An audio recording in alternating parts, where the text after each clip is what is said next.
Nangu futhi bafethu, nangu futhi uyafona. Ngathi ngimfonele. Sengizomthuka-ke manje. Ngizoqeda ngani.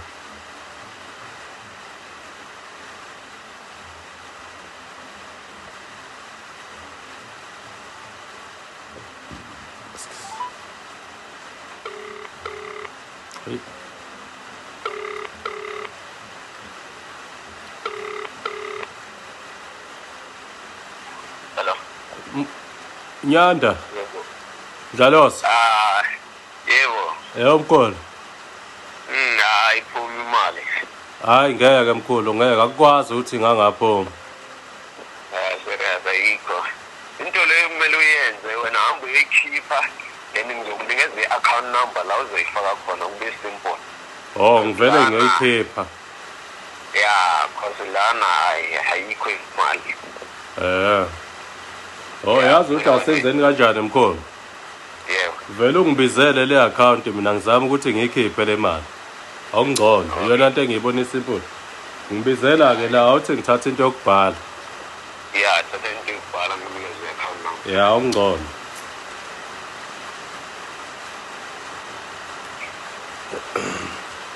Liyanetha ngapha linjani ngapho ukunetha? Ngala ku right. Akunethi ngapho.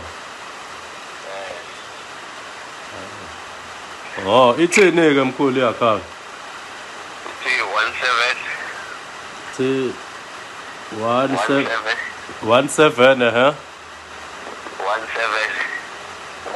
17. Yebo. It's 14 ya. 78. Yeah. 78. Bani? 18.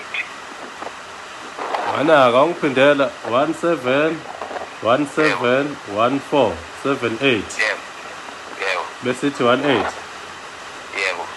Yini igama le-bank? I-Capitec. Capitec. Yebo. Capitec. Hayi okay. Othi-ke ngizozama-ke ukuthi ngivele ngenze ngale ndlela oyishoyo. Ya, wena mbikhipha then uzoyideposita lapho then uzikhonibeza izinto zakho. Alright-ke mkhulu akunankinga ngizozama ukwenza ngale ndlela oyishoyo. Alright.